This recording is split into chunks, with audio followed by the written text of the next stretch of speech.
눈밑에 자글자글한 주름이 신경 쓰이신다고요? 자, 눈밑 주름을 없애는 습관에서부터 눈밑 주름을 없애는 이 시술까지 이 영상 하나로 종결해 드리도록 하겠습니다.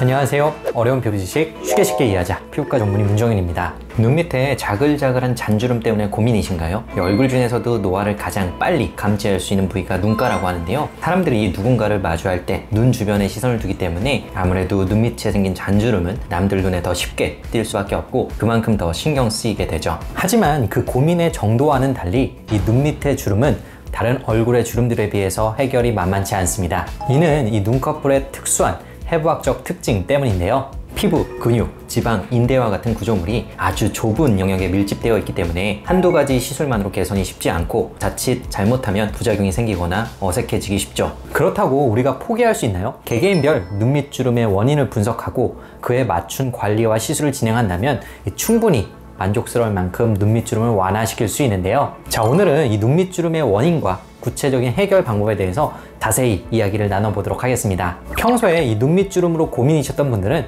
반드시 영상 끝까지 시청 부탁드리도록 하겠습니다. 자, 그럼 준비되셨나요? 가시죠!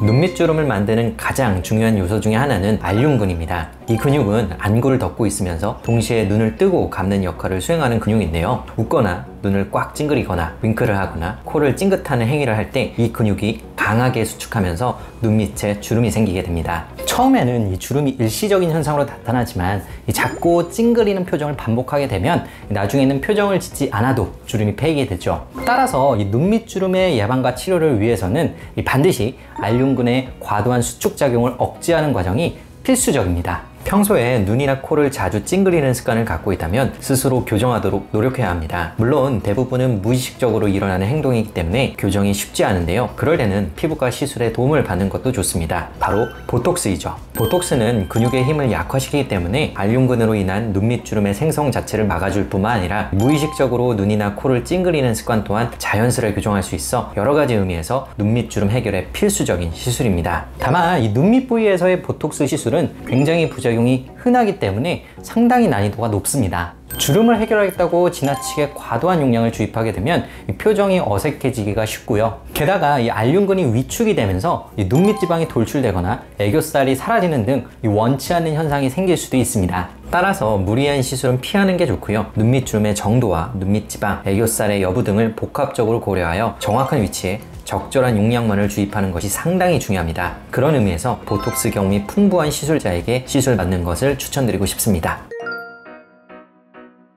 노화로 인해 서서히 떨어지는 피부 탄력은 눈밑 부위에서만큼은 아주 치명적입니다. 얼굴 피부 중에서도 가장 얇은 부위가 바로 눈꺼풀이기 때문인데요. 탄력이 아주 조금만 감소하더라도 눈 밑에는 주름이 자글자글하게 생기게 되죠. 따라서 피부 탄력이 떨어지지 않도록 평소에 올바른 생활 습관을 실천하고 필요하다면 피부과 시술을 통해서 탄력을 올려주는 것이 매우 중요합니다. 과도한 음주나 흡연, 지나친 스트레스는 피하고 충분한 숙면을 취해야 하는 것은 당연하겠죠. 간혹 엎드려서 팔을 괴고 주무시거나 베개에 얼굴을 파묻고 주무시는 경우가 있는데요. 밤새 피부가 눌리면서 주름이 더 악화될 수 있으므로 똑바로 누워 자는 습관을 가지도록 하세요. 피부 콜라겐 합성에 도움이 되는 비타민 A가 많이 함유된 음식을 챙겨 먹는 것도 좋은데요. 대표적으로 달걀, 당근, 치즈, 생선 등에 많이 들어있다고 알려져 있죠. 이미 피부 탄력이 많이 떨어져서 생활 습관만으로는 눈밑 주름이 해결되지 않는다면 피부과 시술을 고려해 볼 수 있습니다. 눈밑 부위의 피부 탄력을 올려주는 가장 대표적인 시술로는 아이 써마지와 아이 리쥬란이 있죠.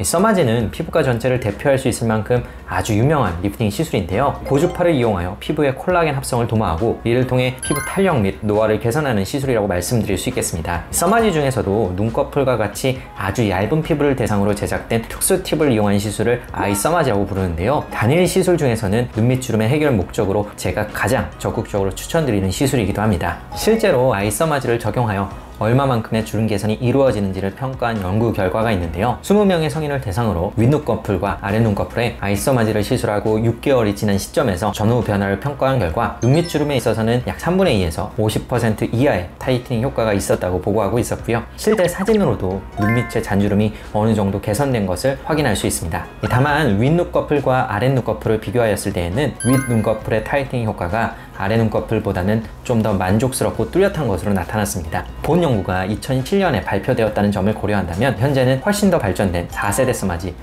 FLX가 사용되고 있으므로 보다 더 나은 결과가 있을 것으로 생각이 됩니다. 마찬가지로 아이리쥬란 또한 피부 탄력을 개선하여 눈밑 주름 해결에 도움을 줄 수 있는데요. 아이리쥬란에 들어있는 연어 정소유래의 PN 성분은 세포 성장과 재생 반응을 촉진하고 콜라겐 합성을 돕는 뼈대 역할을 한다는 사실이 잘 밝혀져 있습니다. 본 연구는 27명의 환자를 대상으로 2주 간격으로 3회 리쥬란을 시술한 다음 눈가주름의 변화를 관찰하였는데요. 최대 16에서 28주가 지난 시점까지도 눈가주름의 개선 효과가 유지되는 것을 관찰하였고 진피층의 밀도 또한 증가한 것을 확인하였습니다. 이러한 결과는 충분히 눈밑 주름에도 적용 가능하다고 생각해 볼 수 있겠죠. 다만 이 아이서마지나 아이리쥬란의 경우 시술 중 통증이 꽤 심한 편이고 특히나 아이서마지의 경우에는 눈꺼풀 화상의 위험이 있기 때문에 굉장히 주의해서 시술을 받아야만 합니다. 만약 통증이 두렵거나 부작용에 대한 걱정이 크시다면 상대적으로 통증이 덜하고 안전한 시술인 튠 아이저와 같은 시술을 고려해 보셔도 괜찮겠습니다.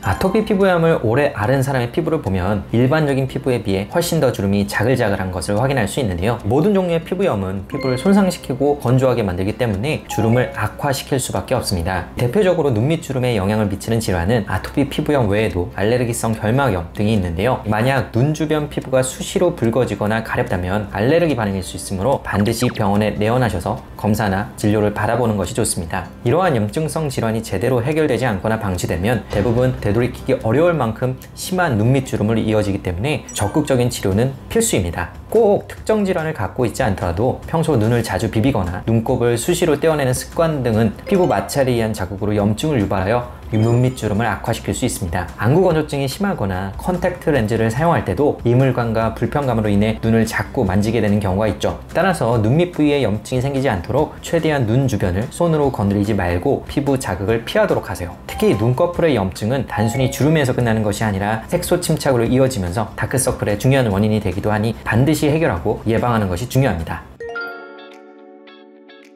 건조한 피부에 주름이 잘 생긴다는 사실은 누구나 잘 알고 있죠. 논밭에 물이 부족하면 땅이 쩍쩍 갈라지듯이 피부도 수분이 부족하면 자글자글해지는데요. 특히 눈꺼풀 부위는 다른 피부에 비해 피지선이 거의 발달되지 않아 수분감을 유지하기 어렵고 매우 건조할 수밖에 없습니다. 평소에는 눈밑이 건조해지지 않도록 유분감이 충분한 아이크림을 사용하는 게 좋은데요. 아이크림에 포함된 비타민 C, 레티놀, 펩타이드 등은 콜라겐 합성에 도움을 주고 세라마이드와 히알루론산은 피부에 수분이 유지될 수 있도록 도와줍니다. 다만 바를 때 비비듯이 바르지 말고 가볍게 톡톡 두드려서 흡수시켜주는 것이 좋겠죠. 평소에 물을 많이 마시고 가습기나 젖은 빨래 등을 이용하여 주변 환경의 습도를 잘 유지하는 것도 중요합니다. 또한 사우나, 찜질방 등의 뜨거운 열기는 피부 수분을 빼앗아가므로 가급적 피하는 것이 좋습니다. 건조감이 너무 심한 경우에는 아이리쥬란을 고려해 볼 수 있습니다. 주입량과 시술 반복 횟수에 따라 차이는 있겠지만 앞서 언급드린 리쥬란 연구에서는 2주 간격 3회 시술 시 약 10% 이상의 보습 효과가 있었다고 보고하고 있고요. 또 다른 연구에서는 2주 간격 4회 시술 시 약 10에서 20% 내외의 보습 효과가 있었다고 보고하고 있었습니다. 이 아이리쥬란은 단순히 즉각적인 보습 효과를 넘어서서 수개월 이상 장기적인 효과가 유지된다는 점에서 심한 건조성 피부에는 적극적으로 추천드리고 싶은데요. 물론 그 외에도 피부과에서 시행할 수 있는 각종 보습 관리 프로그램들이 눈밑 주름을 유발하는 건조감 해소에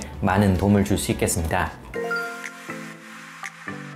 자, 오늘은 이 자글자글한 눈밑 주름의 원인과 해결 방법에 대해서 자세히 알아보았는데요. 눈밑 주름의 원인은 워낙 다양하기 때문에 그에 따른 적절한 관리나 시술을 받아야만 해결이 가능합니다. 만약 이 시술이 필요한 경우라면 이 눈밑 부위는 부작용이 쉽게 발생하는 부위이기 때문에 신중하고 정교한 시술이 필수적인데요. 저 같은 경우에는 피부를 직접 만져보고 당겨보거나 눈을 꽉 찡그리게 하고 표정을 짓게 하면서 눈밑 주름의 정확한 상태와 원인을 파악한 다음 그에 따른 적합한 시술을 추천드리고 있습니다. 아무래도 이 만족스러운 결과를 위해서는 눈밑 주름의 해부학적 또 구조적 특징을 잘 알고 있는 이 숙련된 시술자에게 시술받는 것이 중요하겠죠. 자, 오늘 내용이 유익하셨다면 구독과 좋아요 부탁드리고요. 지금까지 피부왕정윤의 원장 문정윤이었습니다. 감사합니다.